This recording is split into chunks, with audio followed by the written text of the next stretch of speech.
Well, hello everyone, and welcome to Building Climate Resilience in Global Supply Chains through Integrated Water Resource Management, or IWRM. My name is Morgan Schneider. I'm a Senior Program Officer of Water Stewardship and the U.S. Technical Water Lead for Textiles at WWF US. And for today's session, then, we'll have a brief introduction to the topic, setting the stage for how addressing climate change and water risks is critical in the Indus River Basin. And then you'll hear presentations from my colleagues at WWF Pakistan, who will share insights and examples from their work, highlighting targeted projects that are addressing integrated water management and climate resilience on the ground. And then following that, we'll move into a panel discussion featuring speakers from across the supply chain and valuing their different perspectives. And then finally, we'll close with key reflections and insights that encourage continued collaboration and action beyond today's session. So I just want to start by acknowledging something that I suspect that many of us have felt, and perhaps that's what has brought you here today as well, is uncertainty, specifically when it comes to climate change and its far-reaching impacts. And we are witnessing more frequent and severe floods, prolonged droughts, and increasingly unpredictable weather patterns. And while climate change affects all of us in different and varied ways, it does so unequally. One place that this is most evident is Pakistan, ranked among the top 10 countries most vulnerable to climate change. From extreme heat and record rainfall to devastating floods, fractured supply chains, and damaged communities and ecosystems, these are not just environmental events, they're economic shocks and they're humanitarian crises. In this session, you'll hear how IWRM goes beyond managing water. It's a strategic foundation for resilience, linking communities, ecosystems, and businesses. And you'll hear how resilience means more than just bouncing back to normal. It's the ability of our social and ecological systems to maintain function and deliver services to people and nature. And that's by absorbing climate shocks, adapting to chronic stresses, and transforming when necessary. In a region where water underpins agriculture, industry, and livelihoods, IWRM offers a holistic lens for navigating complexity and placing climate adaptation at the heart of decision making. And so today is about forging the connections resilience demands, aligning water governance with supply chain integrity, bridging local innovation and global systems, and embedding community collaboration into every layer of the response. And so with that, I'd like to introduce our first presenters. So Sohail Ali Naqvi is our Director of Freshwater Program and lead sustainability and stewardship at WWF Pakistan, with over 17 years of experience in water and environmental management across diverse basins and international donor-funded projects. He's a seasoned engineer and global contributor who has led groundbreaking initiatives in water stewardship, SDG reporting, and basin planning, while actively shaping international standards through academic discourse, through research, publications, and over 50 global conference presentations. And then our second presenter is Muhammad Fawad Hayat, who is the Senior Director of Recharge Pakistan program at WWF Pakistan. He leads one of the country's largest climate adaptation initiatives and has 19 years of experience and has previously held senior leadership roles in climate finance, project management, as well as presented Pakistan in global climate negotiations. So thank you both for joining today. And with that, I'd like to turn it over to Sohail for his presentation. Sohail? Thanks, Morgan. Hello, everybody. It's a pleasure for me to present the case studies of the climate resilience among different communities and in the supply chain. So as it was mentioned earlier, climate change is actually a water change for developing countries, and Pakistan is unfortunately one of the most vulnerable countries who is absorbing the climate shocks as per German Watch recent publications. So if we see the extent of WWF Pakistan, so we are the largest conservation organization working in Pakistan, and on the approach of the IWRM, Integrated Water Resource Management, as well as working in the supply chain. Next slide, please.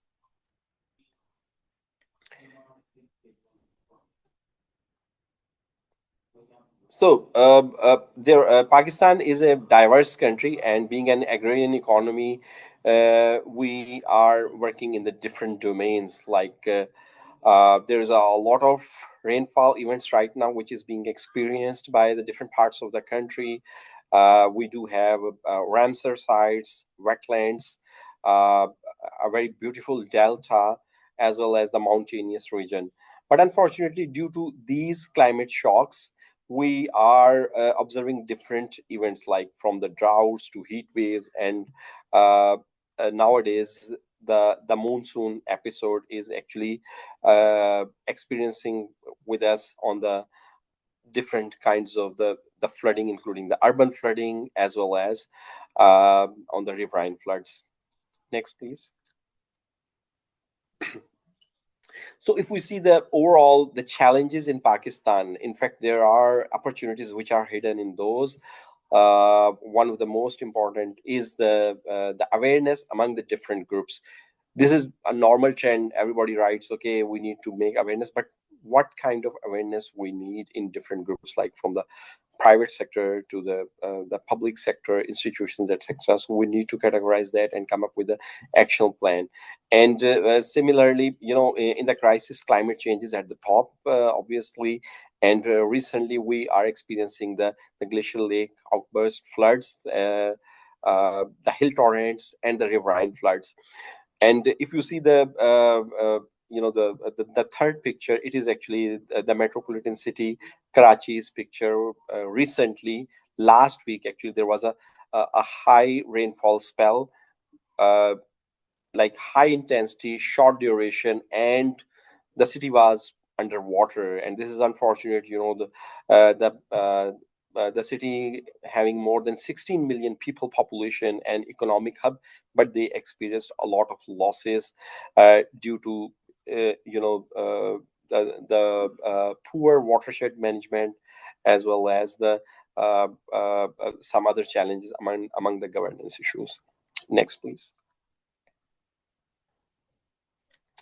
So recently, EU actually published a report, like they mentioned, from mid of the June till now in August, more than 900 fatalities unfortunately were observed in Pakistan. And if you see the dots on the screen in the Pakistan's map, there were different kinds of experiences. For example, if we see the floods, there are two major kinds of the floods which we experience a country like Pakistan. One is the riverine flood, the other is the hill torrents flood. But unfortunately, right now we are experiencing in the monsoon spell these different episodes of the floods, like the hill torrents, the glove situation was there, and the most important was the urban flooding.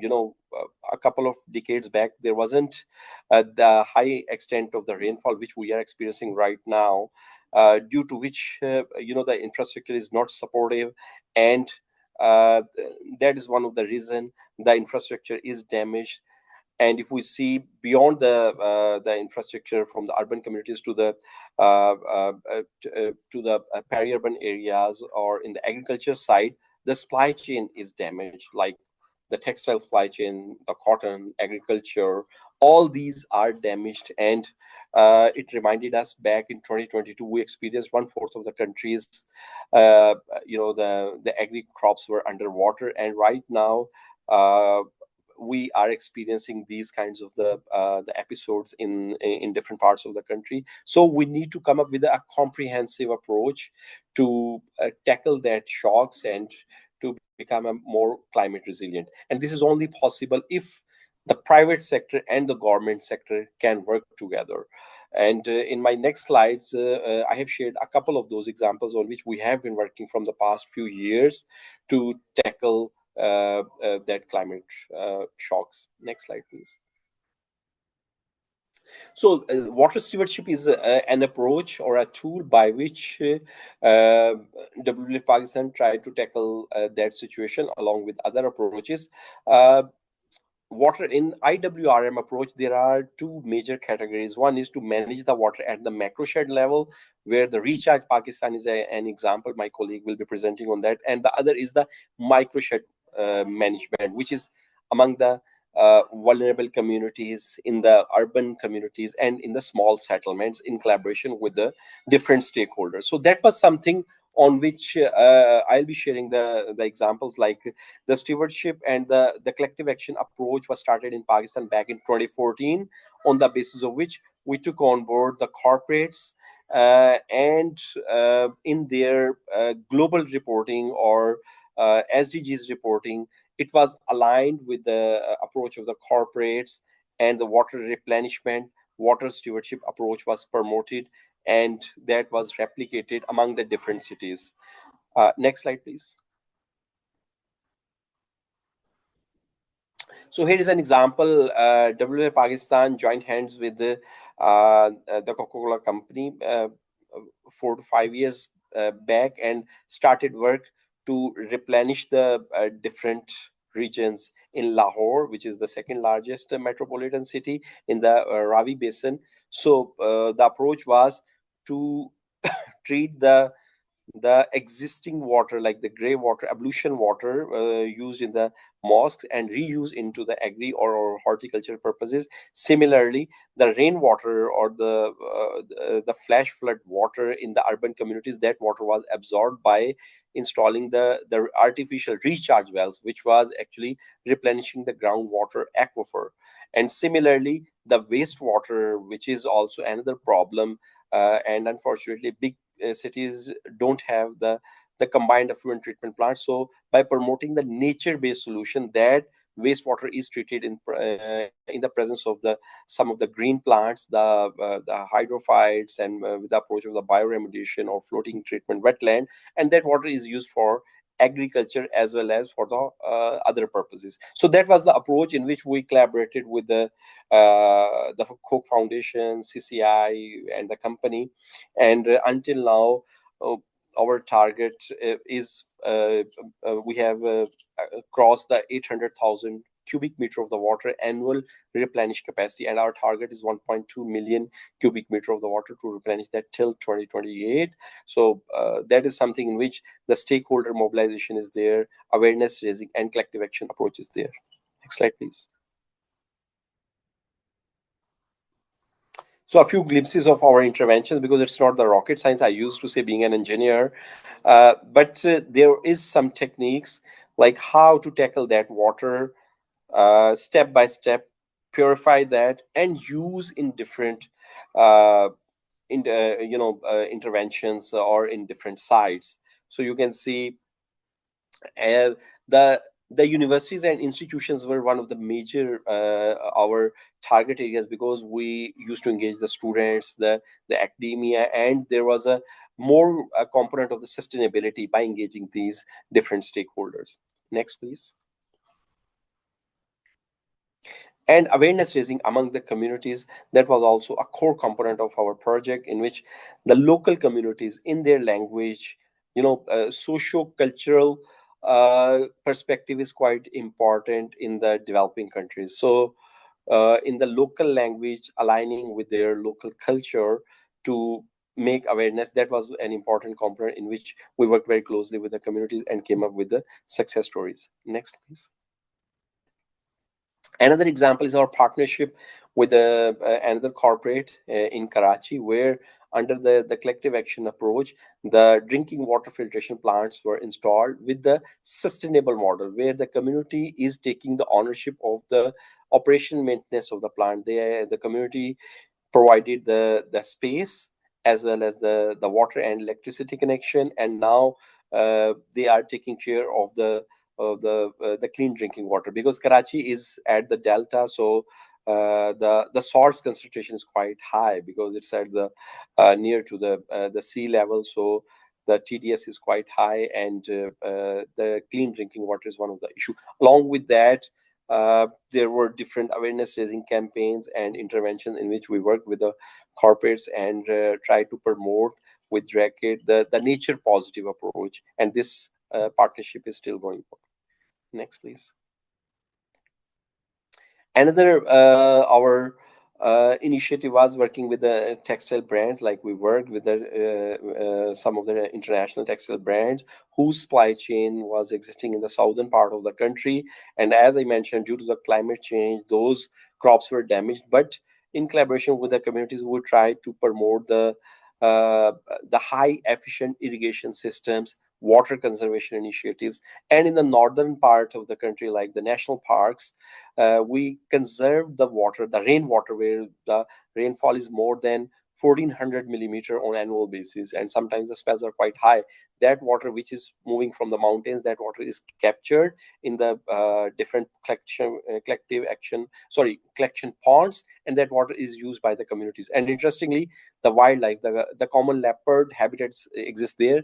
It also used to pass by, and some of the other wildlife also get the benefits from our these ponds. Next, please. So this is the a few our impacts of the past 8 years, like how much water we have replenished, the number of the beneficiaries directly and indirectly. But that was only possible by the collaboration of our local communities, local government agencies, plus the private sector. Next, please. So that's my last slide. And the overall conclusion of my presentation is the collaboration of the private sector, public sector, and non-profit organization can work together to tackle these climate shocks at different fronts. And it's only possible by the trust, by joining hands with each other. And we look forward for more lessons learned from these practices, as well as more successes to replicate in other regions, not only in Pakistan, but in other parts of the countries as well. So I'll just pause here. I think I have passed my time, so I'll be happy to answer the question during the Q&A session. Thank you very much. Thank you so much, Sohail. And thank you for sharing such this important work. And also, it was great to hear about the different corporate partnerships and the impact that you have all made together. Next, I'd like to go ahead and invite Fawad to present on Recharge Pakistan. Fawad? Thank you, Morgan. Hello, everyone. Thank you for having me here, and thank you, Sohail, for setting the stage so nicely. Recharge Pakistan is one of the biggest nature-based solution programs when it comes to the GCF financing, or the WWF US, or even the WWF Pakistan program for that matter. The overall idea encompasses around building Pakistan's resilience to climate change through ecosystem-based adaptation and green infrastructure. We're here to work actually on the integrated flood risk management. Next, please. I'll give a brief introduction of the overall program. It's championed by the government itself. It's about $72.8 million multi-grant project, including the GCF, which brings in $66 million, and Coca-Cola Foundation with $5 million, and then the WWF itself. It's a 7-year program ending in 2031, and one of the largest investments in the EBA approach to flood and water resource management. Next, please. All right, just to give you an idea of where we're working. So in terms of Pakistan, and those who are not familiar with Pakistan, so we have the federal government at Islamabad, and then 4 provinces and 2 regions. So out of the 4 provinces, we are currently operating in 3 of the provinces in terms of Recharge Pakistan, and 4 watersheds which are being dealt at Yai Khan, Ramak, Chakarleri, and Manchar. And these include the KPK province, Balochistan, and the Sindh one. Financing I've already mentioned, and we intend hitting the direct beneficiaries reaching about 0.7 million, and indirect is a greater number. And the overall idea is to reduce the overall impact by 2030. Next, please. All right, so Pakistan has faced full force of climate change. There's no doubt about it. From prolonged droughts to catastrophic floods, extreme weather events are increasing in frequency and severity, placing millions at risk and pushing communities, ecosystems, and infrastructures beyond their limits, even beyond government's limits, and for us to cope. Over the past century, we've seen the average temperature raise by 0.57 degrees, intensifying floods, landslides, and droughts. All problems are present in Pakistan. And that's the reason that we are one of the most vulnerable countries in the world. Next, please. As of 2025, our agriculture sector contributes about 23.5% to the GDP and employs about 37% of labor. We're the fifth most populous country, and the population is expected to double by 2050. These are going to add to our problems, actually. And current efforts in Pakistan to manage severe floods are largely reactive and rely on green infrastructure because of the fiscal space and economy available in the country. Next, please.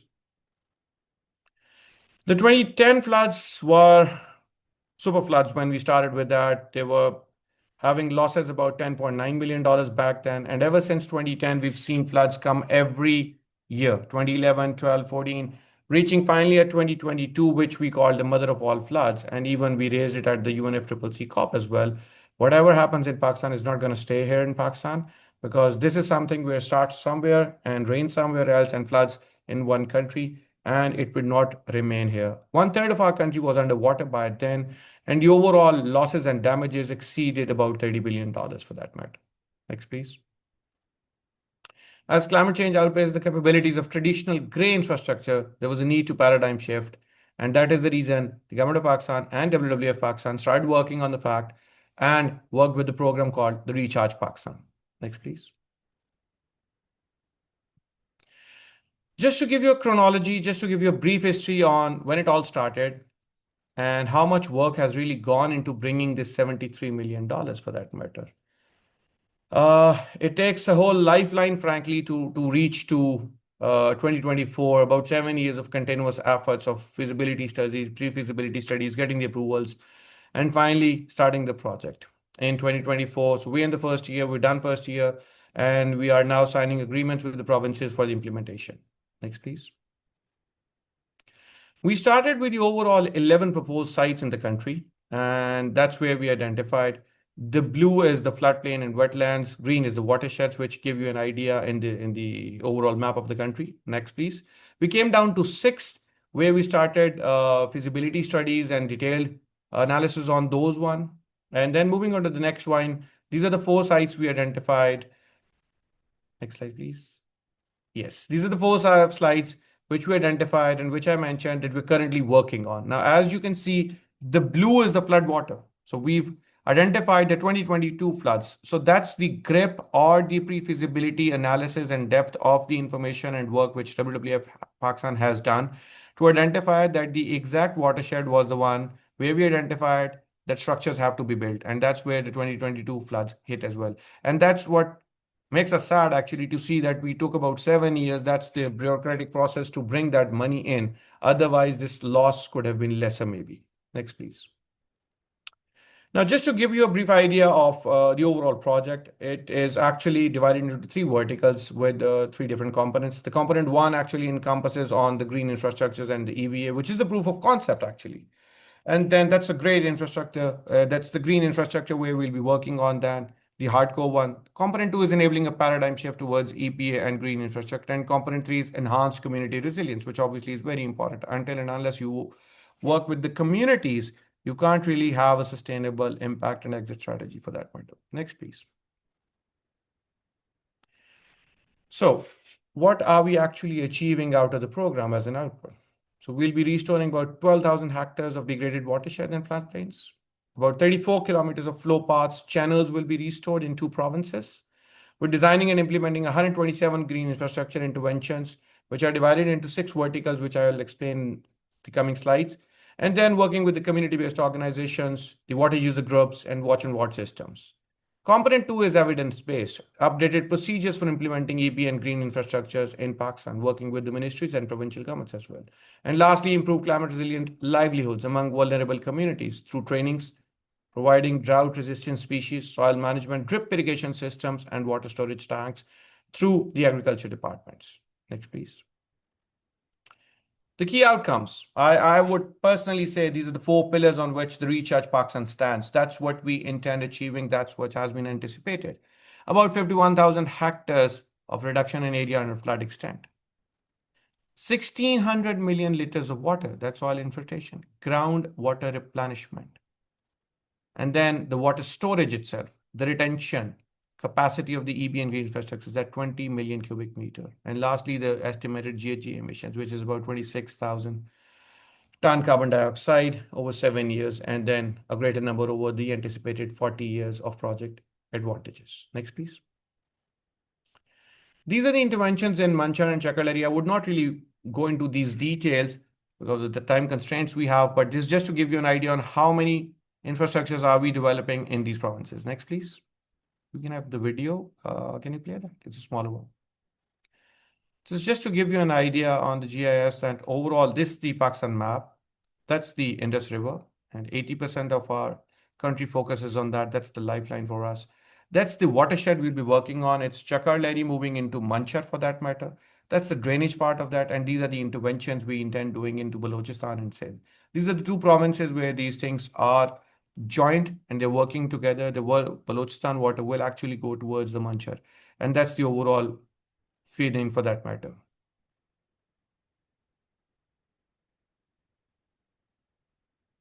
This is just to identify that these are the activities we'll be undertaking. We can go to the next one.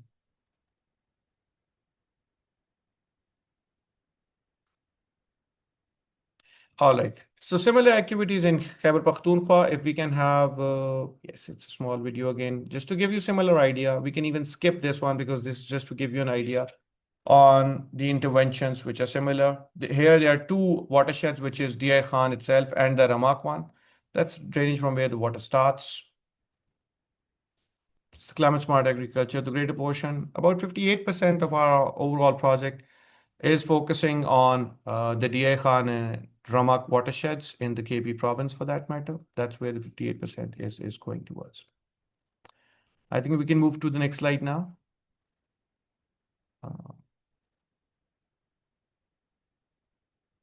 Thank you so much. All right. So this is just to give a total financial portfolio. As you can see, about 84% of the overall financing is actually going to the hardcore interventions, which is ecosystem-based adaptation, 13%, and the green infrastructures, the 127 structures we intend building, 71%. The other amounts are relatively smaller. Climate smart agriculture is about 3%. So 87% is going directly into these three things. Then the rest is going towards CBO capacity building, awareness raising, and policy formulation and updating the national provincial plans for that matter. Next, please. All right, as I mentioned earlier, how is the green infrastructure divided, which is the 6 verticals? So we'll be building flood protection embankments, that's 9 in total. Dispersal embankments, that's 7. Gabion bunds for protection, that's about 45. Small retention areas is 42 and large retention areas is 9 in total, and the recharge basin 15. These accumulate to the 4 vertical outputs which we identified earlier, the 1600 million water and the 20 million cubic meter for that matter. Next, please. That's my last slide, and that's the only point where we say that how can we address Pakistan's water crisis? So what is recharge contributing to the overall crisis management? But this is just a step in the door, but the step in the right direction maybe. So restoring ecosystem for water security, that's the 12,000 hectares for that matter. Reviving natural flow paths, that's the 34 kilometers of channel reducing destructive flooding while replenishing aquifers for that matter. Scaling nature-based solutions, the 127 number I mentioned earlier, to manage flood sustainably and protect ecosystems. Then building climate-resilient livelihoods by supporting communities with training, drought-resistant crops, soil management, irrigation, water storage tanks, and smarter water use for that matter. And then strengthening local water governance. And finally, driving policy impact, the important part. You get the policy impact there, you get the policies right, you update them, and then get them implemented. A proof of concept of which is coming through Recharge Pakistan. I'll stop right there. Thank you so much, Morgan. Thank you so much, Bavad. And I just want to say too, this sounds like such an amazing program. Obviously, very groundbreaking, very timely. So I know, look very much looking forward to hearing more about the progress, as I'm sure many others are. So congratulations on getting that moving. Thank you. And next, I'd like to go ahead and transition into our panel discussion. As we just heard, obviously, from Vlad's and Sohail's presentations, that making meaningful and lasting changes and to build that climate resilience, we can't do it alone.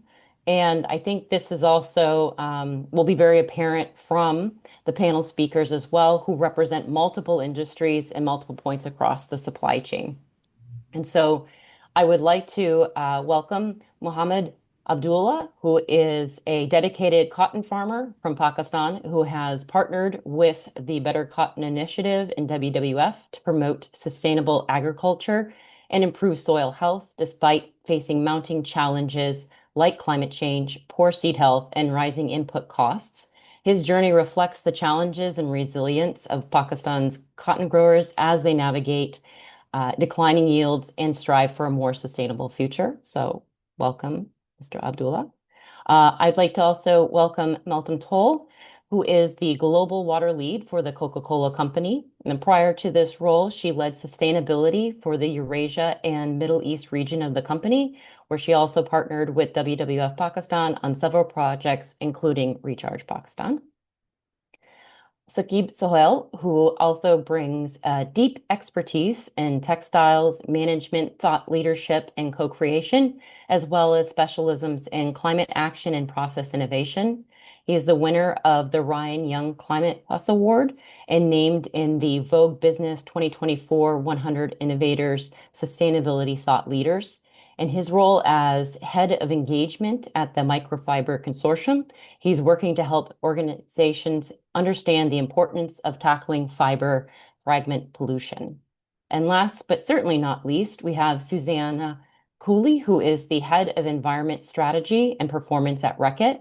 Within Reckitt's corporate sustainability team, Susanna supports the advancement of water stewardship and water positivity in water risk regions where Reckitt operates. For example, in countries such as Pakistan, Mexico, and South Africa, alongside her focus on driving forward Reckitt's supply carbon long-term strategy and performance. And so thank you so much for all of you to join today.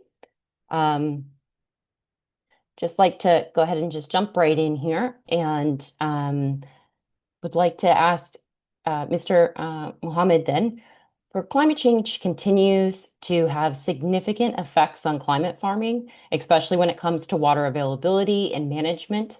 Could you share some of the challenges that you have faced and the practices that you have adopted to adapt, please?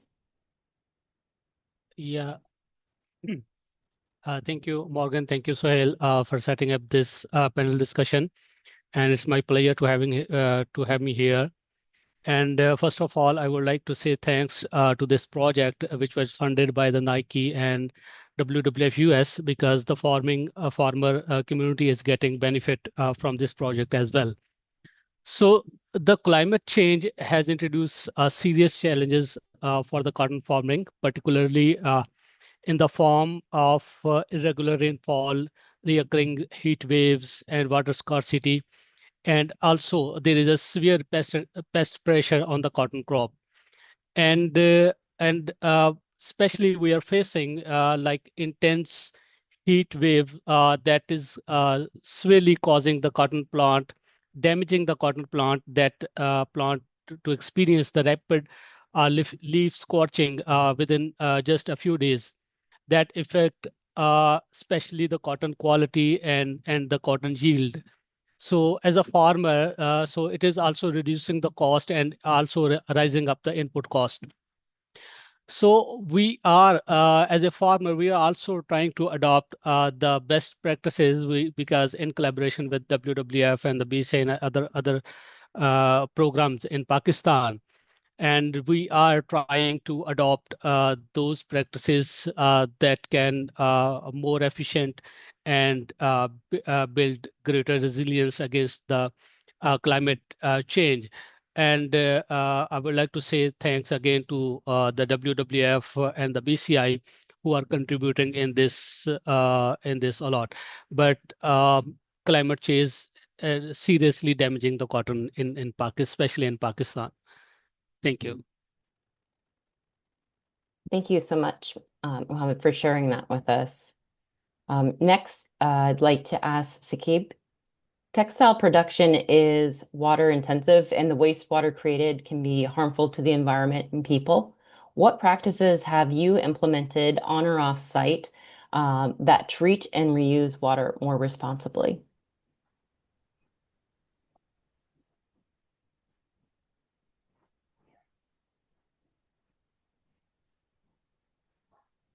Thanks, Morgan, for inviting me to this panel. I think before we talk about the practices, we have to look at water in two ways. One is how do we make sure that less water is going for treatment, and then how do we treat it better? And at the root of all of that is recording data, benchmarking numbers, and then setting targets. So we have to ensure that we know what we are doing. A lot of times, factories and organizations just go into a vicious cycle where just recording data and not acting on it. So first of all, record data, use smart devices, sensors, smart farming equipment, and all to do that. And at the same time, ensure that when you are treating your water, it's done in the most efficient way. In some areas, treatment of water alone is not useful. In factories, we have seen in my previous work experience that if you're just treating water, it's not going to benefit you. You have to set up recycling together with it to make it feasible for your organization. So both of them go hand in hand. So treat it, recycle it, because the cost of water in the city of Karachi is expensive compared to up north. So it makes more sense to do that. But at the same time, you have to see what kind of interventions you can do. So in my previous experience, we did experimentation at the farm level. We put a smart farming devices, which were able to measure data. And based on that, the farmers were taught to reduce the use of water. And over 4 years, we saw that farmers were able to reduce the use of water by more than 40%, which also, in effect, helped them in fighting pests. So I would suggest that, when you look at your supply chain, look at upstream, follow through in your factories, and then also look at your community. Abdullah mentioned very well, and Mrs. Whale as well, about the heat waves and the heat stress. We have to look around in our communities, how it is affecting us. So we are running a program through AWS together with the Brigade Pakistan as well. And in that program, the communities were helped in building the capacity, in harvesting rainwater, in providing treatment of wastewater with floating wetlands, and also ensuring that we are measuring the water quality. So to ensure everything goes smoothly, I'll just reiterate that benchmark, record data, set targets, and then uh, congratulate each other when we achieve those targets, but always involve the whole community.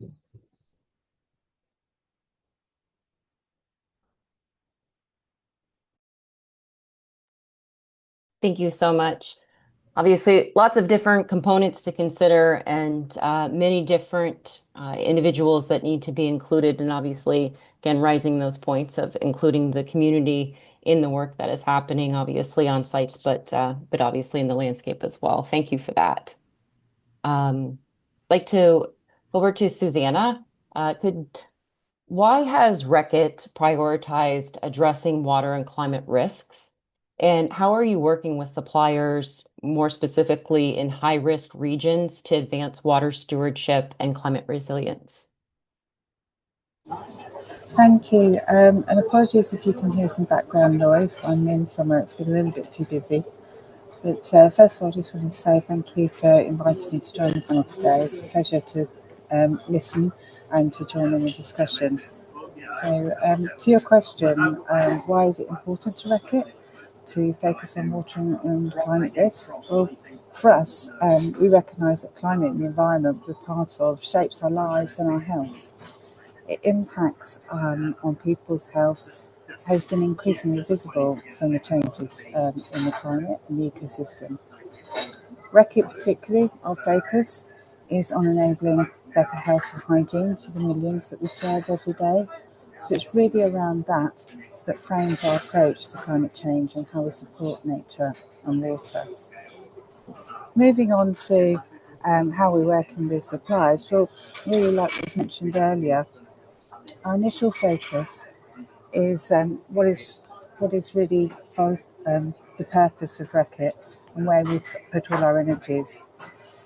Water is central to the better outcomes of everyone's health and hygiene, so it's central to our business and it's central to biodiversity.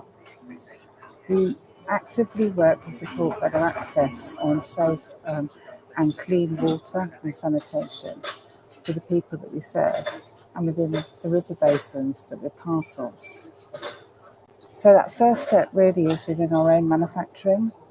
We work in that area, we focus on water stewardship, reducing the water use to actually make our products and treating the wastewater most effectively.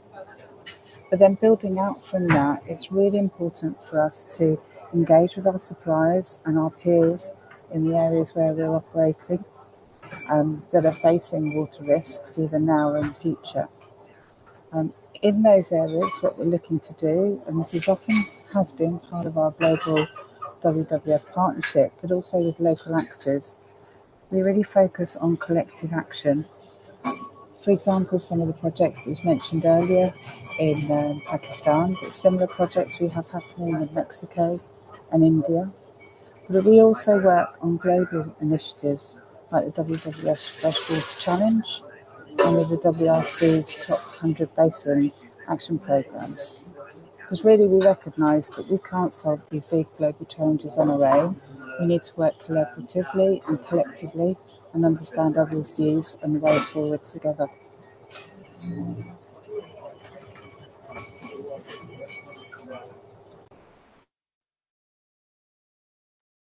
Well, thank you, Susanna. Now over to Meltem. From a business leadership perspective, why is climate resilience important to the Coca-Cola Company, and how are you factoring climate risk into supply chain decisions, particularly in water-stressed regions? Thank you, Morgan, and thanks, Sohail and Fawad, for introducing several initiatives as examples of our collective action. The Coca-Cola Company operates in nearly every part of the world, from agricultural ingredients to the distribution systems. We managed one of the largest supply chains in the world. And our network spans every kind of supplier, from multinational corporations to smallholder farmers, and it depends on a wide variety of agriculture ingredients sourced from across the globe. And our products and even some of our packaging rely on these ingredients, which reach consumers in more than 200 countries and territories. Many of these markets are already experiencing the impacts of climate change, and this reinforces our responsibility to accelerate efforts that help build community climate resilience and help to protect water resources. That's why our water strategy focuses on increasing water security where we operate and source ingredients. And by 2035, our goal is to return 100% of the water we use back to the nature and communities in each of our more than 200 high-risk locations. We have identified these high-risk locations through rigorous assessments updated in 2024 by using both global water stress tools and system-level analysis. And in each of these locations, our local teams work with partners to design complex specific interventions and initiatives. But tackling water stress and building climate resilience requires systemic change. That is why we invest in long-term public-private partnerships to restore watersheds and scale impact. Because collaboration often unlocks solutions no single player can deliver alone. And our leadership is to catalyze that collective action for shared resilience. Now over to you, Morgan. Thank you so much. And I'm happy to hear that, obviously from you and Susanna both, how working with the communities, working with suppliers, having those partnerships is a core to both the Coca-Cola Company and to Reckitt. Over to Sakib. Wanted to ask, beyond chemicals and the nutrients, wastewater also carries microfibers from natural and synthetic materials shedding do you see microfiber shedding as a design issue, a production issue, or something that needs to be addressed across the whole supply chain?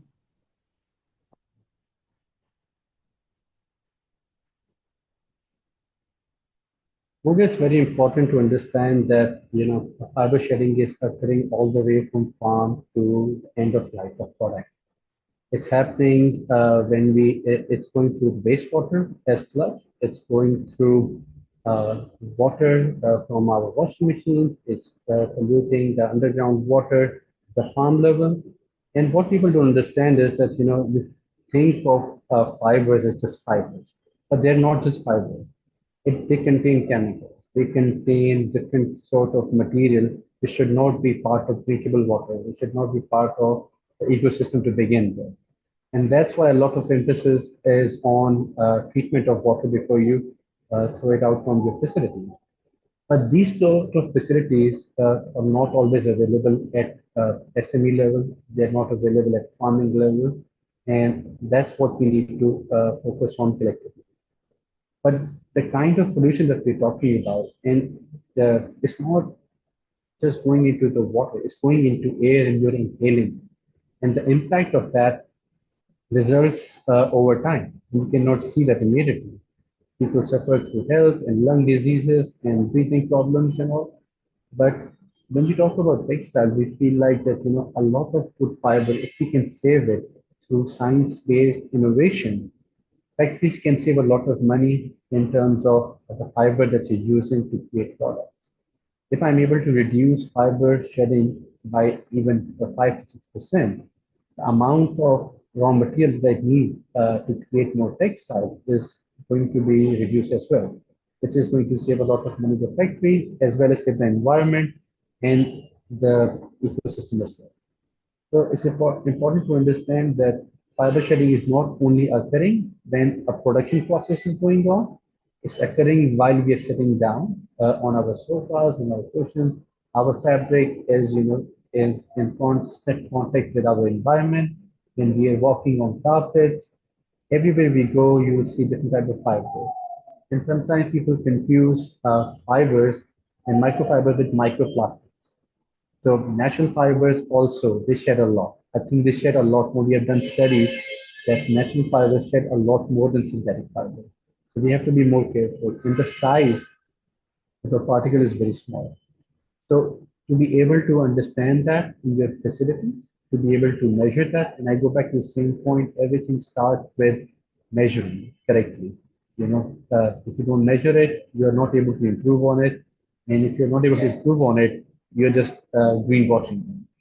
So focus on measuring based on scientific techniques, then setting targets and benchmark to reduce it. This will benefit everyone in the supply chain.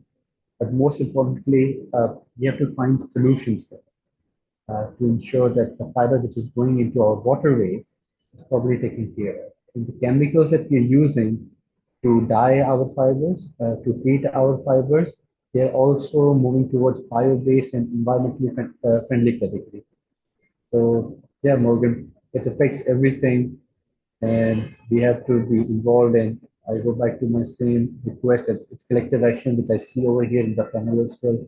The work that is done by the Coca-Cola company, Beckett, and WWF shows that everyone is connected. Thank you. Thank you so much.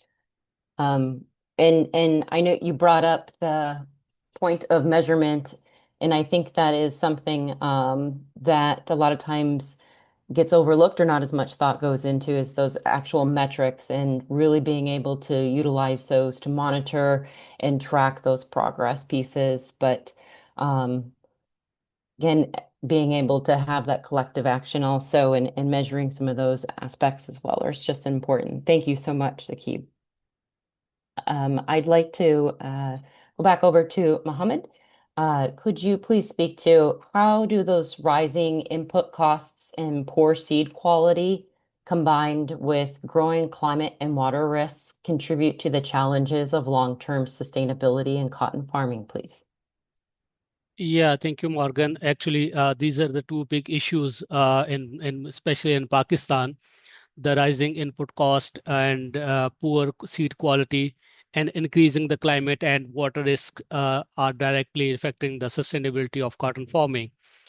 And the farmer the farmer are facing a situation where the expenses are rising sharply while the yield continue to decline. So they are losing their profitability and they are unable to invest invest for the long-term sustainable practices or sustainability for the cotton crop. As we have seen not long ago, the farmer were able to harvest more than 3 tons of the cotton per hectare. But whereas today the production just dropped to less than 1 ton. So actually it's a huge crisis and at the national level we have seen the production decline from around 14 million bales to just 4 million bale that is expected to this year. So this is a huge loss in the production and you can say that it's about uh, more than 300% increase in the input cost, and whereas the yield of the cotton is about decreasing about the 70%. So this situation places our farmer level sustainability seriously at risk because we are unable to achieve the full production potential at the cotton farm, and while we are also investing a lot of money on the inputs. So that leads to a serious threat for the farmer livelihood, and but also it also increases the environmental footprint of the cotton.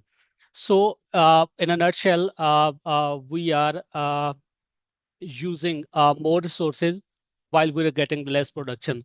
So it is a serious question on the sustainability of cotton crop in especially in Pakistan. Thank you. Yes, thank you so much for sharing that. I suspect that that is a topic in itself that we could talk about for a full hour and stuff. But thank you for sharing that. Just going to move along so that we don't run out of time here. Over to Meltem. For WWF and the Coca-Cola Company have worked together to identify climate and water challenges with sugarcane farmers through community climate workshops. Could you share some of the takeaways or lessons learned from participating in those workshops, please? Yes, Morgan. Through community climate workshops we conducted with WWF in Punjab, Pakistan, we heard firsthand from sugarcane farmers about the mounting pressures they face, like worsening drought, extreme heat, and more frequent and destructive floods. Those conversations underscore something vital. Solutions must be both locally relevant and scalable, with farmers, communities, and industry all at the heart of implementation. And from these workshops, several priorities emerged, like scaling nature-based solutions, expanding rainwater harvesting, restoring upper watersheds to recharge groundwater and reduce sedimentation, and adopting regenerative practices like crop diversification and soil health restoration. And a key takeaway for me was resilience building is a shared responsibility. No single actor can do it alone. And the Recharge Pakistan program is a powerful example of what's possible when government, NGOs, communities, and business work hand in hand to co-create solutions. And it shows us that collaboration at scale can restore ecosystems, strengthen communities, and secure the resources we have. Thank you so much. I know that I'm sure that the sugarcane farmers and obviously what Muhammad has talked about as well are go hand in hand together, a lot of the issues that they're seeing as well. So thank you for sharing your takeaways there. Over to Susanna, could you share some of the examples of how Reckitt is working with partners to collaborate with local communities and governments to manage the shared water resources, please? Absolutely. For us, working with the community is really crucial to the success of these types of projects. It's really a better way of understanding the risks and needs that everyone is sharing, but it's also about how the projects are going to be sustained in the future. So the example that comes to mind is what we've been talking about in Karachi, where we're working with WWF and local communities on the key issue, which was interesting to that region that we focus on, which was urban water stress, sanitation gaps that we could see, and the degradation of green spaces. So within that, the project has been implementing treated wastewater reuse systems. It's also focused on sewage connectivity, safe drinking water units, public wash facilities, rainwater harvesting as well, and also native urban plantations. All of these together, we're estimating is going to bring about approximately 7 million litres of replenishment, and really bringing benefits to 4,500 community members. So it's that collective pull that really gives it the cohesion.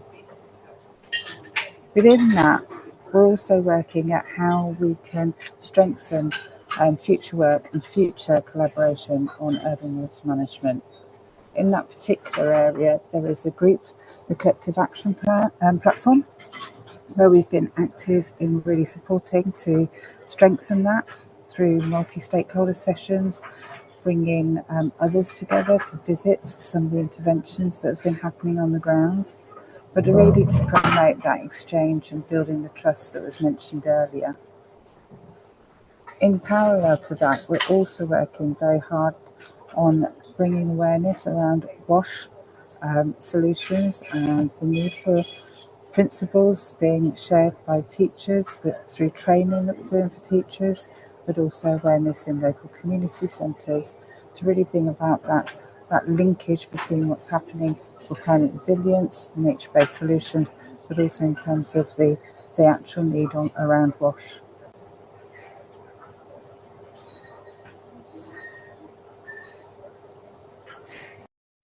Perfect. Thank you so much for sharing all of that. And just want to say thank you to all of our speakers for sharing all of your insights, your experiences, your continued work to address the water and climate resilience, and again, ensuring that we're not doing this alone and doing it in a collective manner to ensure that we're attributing to the correct things at the correct places with the correct people and stuff. So with that, I would like to ask Fawad if he would like to provide any thoughts or takeaways from today, please.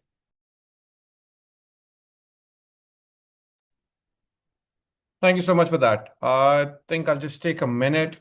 As a wrap up, I would say a reality check, frankly. So this year's Water Week calls for us to go for water for climate action at the center of everything we do. Globally, 2.2 billion people still lack safely managed drinking water. That's 1 in 4 people. And 3.5 billion lack safely managed sanitation. That's 4 in 10 people. Now, these numbers translate to lost health, lost productivity, and to top it all off with lost dignity every single day. And unfortunately, Pakistan sits on the front line. 80% of our population is dependent on the Indus Basin. In just one lifetime, per capita water availability has fallen from over 5,000 meter cube to 877 meter cube, which is a slide from water secure to water stressed, fastly moving towards water scarce, frankly. And we've seen what climate change extremes now look like. Pakistan has not yet recovered from the 2022 floods, which caused $30 billion in damages and losses. And now we are yet to understand the full disaster of catastrophic flooding, what we are experiencing at this very moment as well. Just about last month, we saw devastating floods up north, actually, in the region. And this was a tourism season as well, so very unfortunate. 3 calls of action, and then I'll stop. Public-private partnership with real impact, actually. So blended finance has shown it can mobilize up to twice as much as private investment when structured well. But we're not playing to full capacity. In top performing deals, $2 of private capital were unlocked for each dollar, but we could only come up with 1.5% of blended finance to reach the water and sanitation sector, where it requires the most. And then bringing in just an extra 200 billion annual, while blended partnerships could generate 500 billion in economic value, while delivering secure water, sanitation, and ecosystem services. But are we reaching that point anytime soon? It's a no for that matter. Close the adaptation finance gap. While the global finance finally topped 100 billion in 2022, the adaptation needs in developing countries rose far higher than what was required actually.